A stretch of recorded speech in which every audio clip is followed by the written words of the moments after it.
할렐루야. 주기 속에서도 예배의 자리를 사모하여 나오신 여러분께 하나님의 복이 넘치기를 축원합니다. 여러분 다음 주 2부 예배 몇 시죠? 네.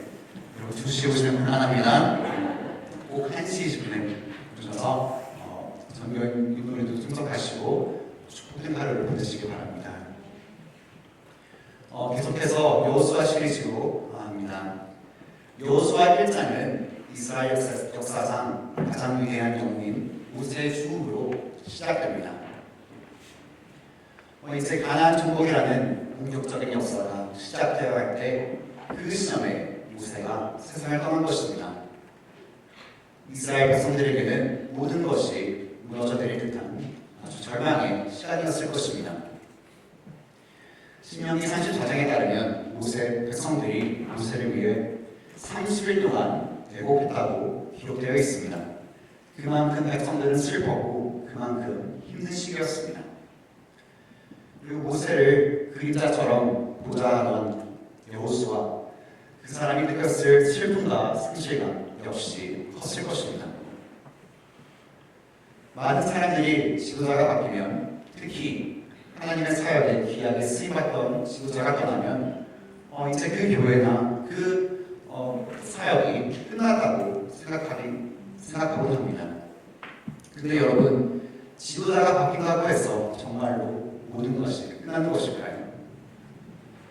바울이 죽었을 때 탄식한 기독교인들이 얼마나 많았을까요? 그는 신약 성경에 아주 많은 부분을 기록하며 복음을 전했던 선교사였습니다. 하지만 바울의 사명은 죽음으로 끝나지 않았습니다. 그가 남긴 기록들은 오늘날 성경의 일부가 되어 여전히 우리와 함께하고 있습니다. 베드로가 죽었을 때 생각해 보십시오.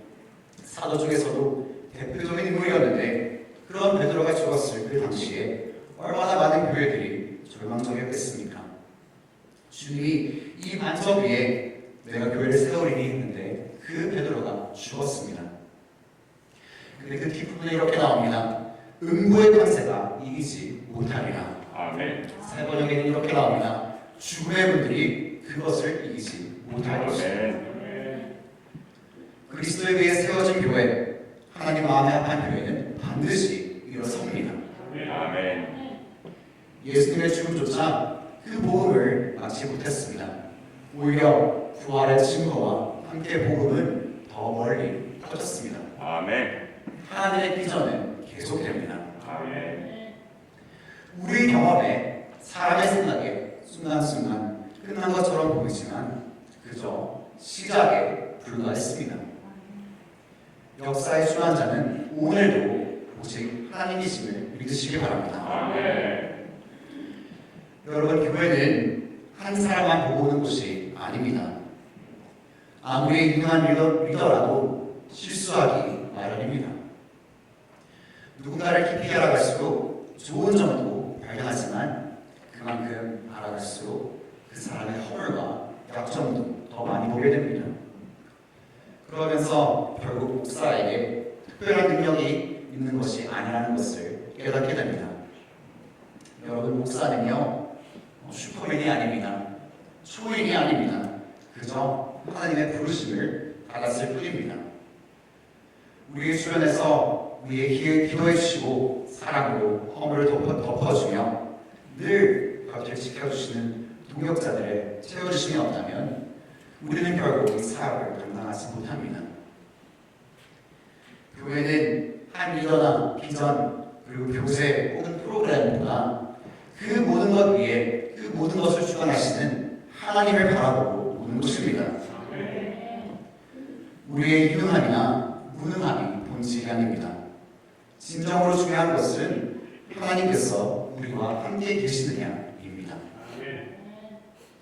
하나님의 뜻이라면 가능합니다. 하나님의 사람 아브라함이 죽은 후에도, 모세가 죽은 후에도, 그리고 여호수아가 죽은 후에도, 또한 하나님 마음에 합한 사람이라 불렸던 다윗이 죽은 후에도 하나님의 역사는 멈추지 않고 계속 흘렀습니다. 사람은 죽어도 하나님은 여전히 살아계시기 때문입니다. 모든 인간은 풀과 같고 들의 꽃과 같으며 사라져가는 바람 같은 존재일 뿐입니다. 그러나 하나님은 결코 죽지 않으십니다. 영원부터 영원까지 살아계시는 분입니다. 아멘. 모세가 죽은 후에 하나님께서 여호수아에게 말씀하셨습니다. 여호수아 1장 2절입니다. 나의 종 모세가 죽었으니 이제 너는 이스라엘 자손 곧 모든 백성과 함께 일어나 요단강을 건너서 내가 그들에게 주는 땅으로 가거라.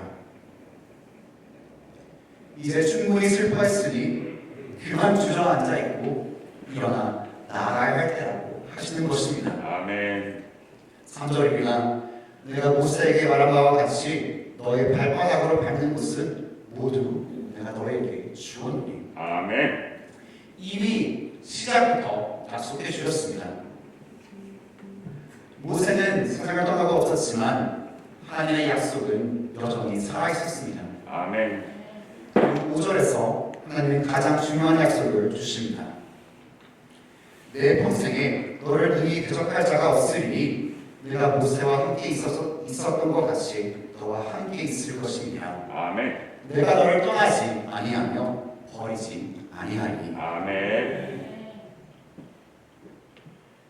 여호수아는 하나님께서 모세와 함께 하시며 이루시는 모든 역사를 직접 눈으로 보았습니다. 그런데 모세와 함께 하셨던 그 하나님께서 이제 여호수아와 함께 하시겠다고 약속해 주셨습니다. 이제 여호수아에게 필요한 것은 오직 하나님 말씀에 철저히 순종하는 것이었습니다.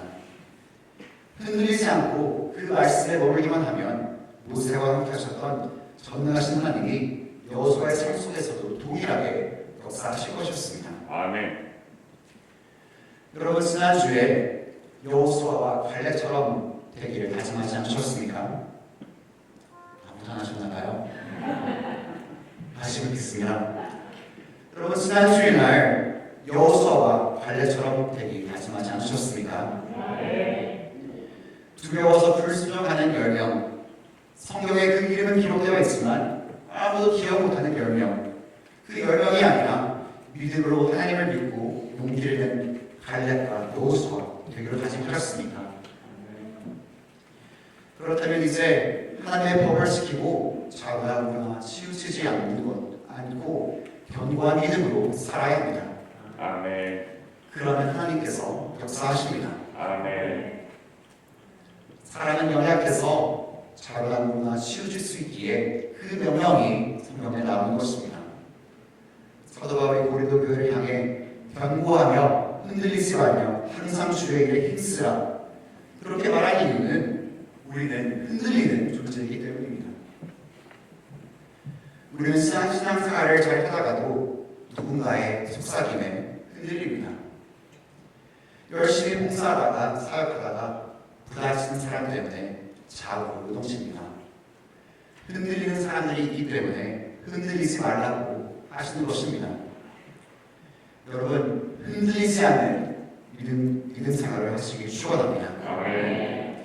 어떻게 하면 우리는 흔들리지 않을 수 있을까요? 어떻게 하면 하나님께서 가라 하실 때 가고 멈추라 하시면 그대로 멈출 수 있습니까? 바로 하나님 말씀 그대로 순종하면 됩니다. 우리가 신앙생활을 하다가 특별히 교회 안에서 왜 서로 다투고 싸우고 소리를 지릅니까? 내 뜻이 먼저 나가서입니다. 야고보서는 사람이 생각하는 것이 하나님의 일을 이루지 못한다고 분명히 경고합니다. 우리가 분노하는 진짜 이유는 하나님의 뜻이 아니라 내 뜻이 이루어지지 않았기 때문입니다. 하나님 뜻에 내 생각을 보태면 안 됩니다. 아멘. 우리는 잘 듣고 잘 순종하고 하지만 사실은 너무나 많은 때 요나처럼 행동합니다. 요나는 분명히 들었습니다. 니느웨로 가라고. 하지만 네 하고 일어났지만 발걸음은 바로 반대 방향으로 갔습니다. 이것이 문제입니다. 좌우나 우로나 치우치는 이유는 결국 우리의 생각대로 하기 때문입니다. 견고하지 못하고 흔들리는 이유는 하나님의 음성이 아니라 사람의 귀에 사람의 소리를 들어서입니다. 여러분, 신앙생활 할 때 하나님 뜻대로 살아도 힘들 수 있습니다. 고통이 찾아올 수 있습니다. 하지만 그럼에도 불구하고 하나님의 뜻을 끝까지 붙드십시오. 아멘. 끝까지 순종할 때 아멘. 하나님께서 결국 여러분을 형통케 하실 것을 믿으시길 바랍니다. 아멘.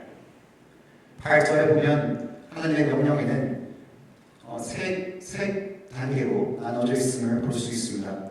우리 다 같이 여호수아 1장 8절을 같이 읽겠습니다. 시작. 이 율법책을 내 입에서 떠나지 말게 하며 주야로 그것을 묵상하여 그 안에 기록된 대로 다 지켜 행하라. 그리하면 내 길이 평탄하게 될 것이며 내가 통통하리라. 아멘.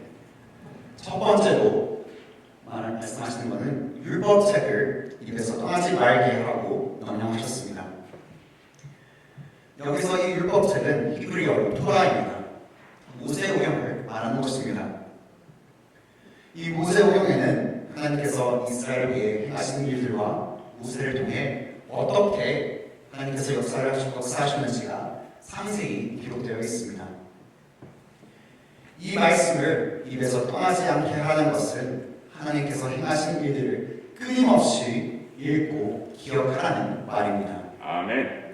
그래야만 하나님이 어떤 분이신지를 분명하게 알 수 있기 때문입니다. 아멘.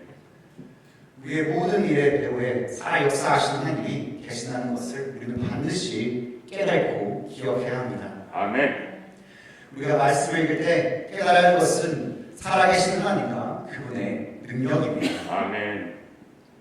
두 번째로 묵상이라고 나옵니다. 묵상은 단순히 읽는 것을 넘어 깊이 생각하는 것입니다. 영어로는 meditation이라고 나옵니다. 이 meditate 할 때 med, 이 라틴어는 이 medicine, medical, 이 치료의 말이랑 똑같습니다. 즉, 약이 몸속에 들어가 온 혈관으로 퍼져 효과를 내듯이 말씀을 묵상하며 하나님의 말씀을 영혼 깊숙이 새겨 모든 삶 가운데 영향을 미치는 것입니다. 말씀을 읽는 것, 그것은 놀라운 능력을 발견하는 것이지만 그것을 묵상하는 것은 그것을 내 것으로 소화시켜 삶의 힘으로 전환하는 단계입니다. 세 번째로 이렇게 나옵니다. 그 가운데 기록된 대로 다 지켜 행하라. 말씀을 읽고 묵상하는 것의 최종 단계는 바로 이 순종입니다. 기록된 대로 다 지켜 행하라. 이를 위해서는 하나님의 말씀을 의심 없이 받아들이는 믿음이 필수입니다. 때로는 성경의 약속이 무모해 보이고 하나님이 늦게 대답해 주시는 것 같고 하나님이 안 들으시는 것 같아도 하나님은 다 들으십니다. 아멘. 때로는 내 능력을 항상 벗어난 불가능한 요구처럼 들릴 때가 있습니다. 그렇지만 하나님께서 하시라고 하면 해야 합니다. 아멘. 물론 때로는 그 순종의 길이 평탄하지만은 않습니다. 두려울 때도 있습니다. 사람의 말이 더 옳게 들릴 때도 있을 것이고 마귀는 우리를 막으려고 계속 유혹하기도 할 것입니다. 그렇지만 하나님께서 명령하신 대로 행하고 순종하면 이렇게 나옵니다. 그리하면 내 길이 평탄하게 될 것이며 내가 형통하리라. 아멘. 그 말씀을 읽고 묵상하고 있는 대로 지키면 평탄하게 될 것이고 형통하게 될 것입니다. 그 순종에는 약속이 있습니다. 반주 부탁드릴게요. 말씀을 읽고 묵상하고 그대로 따라하는 것을 강조하고 여호수아 1장에 또 강조하는 것이 있습니다. 바로 강하고 담대하라입니다. 두려움에 떨고 있는 여호수아와 이스라엘 백성들에게 하나님께서 반복해서 주신 말씀이 있습니다. 강하고 담대하라. 3번이나 강조하셨습니다. 왜 3번이나 말씀하셨을까요? 그만큼 무섭고 두려우니까 그러신 겁니다. 위대한 지도자 모세는 세상을 떠났고 그 앞에는 강대한 적들이 있고 건강 같은 것들이 버티고 있었습니다. 그리고 이제 가나안으로 들어가야 하는데 그 순간에 앞을 가로막고 있는 것은 요단강이었습니다. 그래서 하나님께서 반복해서 말씀하셨습니다. 9절입니다. 내가 내게 명령한 것이 아니냐. 강하고 담대하라. 두려워하지 말며 놀라지 말라. 네가 어디로 가든지 내 하나님 여호와가 너와 함께 하느니라 하시니. 아멘. 여러분, 이것은 법령이 아닙니다. 이것은 하나님의 명령입니다. 명령 앞에는 오직 순종만이 있어야 합니다. 물러서서도 안 되고 숨어서도 안 됩니다. 비겁하게 후퇴하는 것은 옵션에 넣으면 안 됩니다. 그러므로 강하고 담대하십시오. 하나님의 명령이면 강하고 담대하라. 이렇게 어려운 것을 우리는 어떻게 감당할 수 있나요?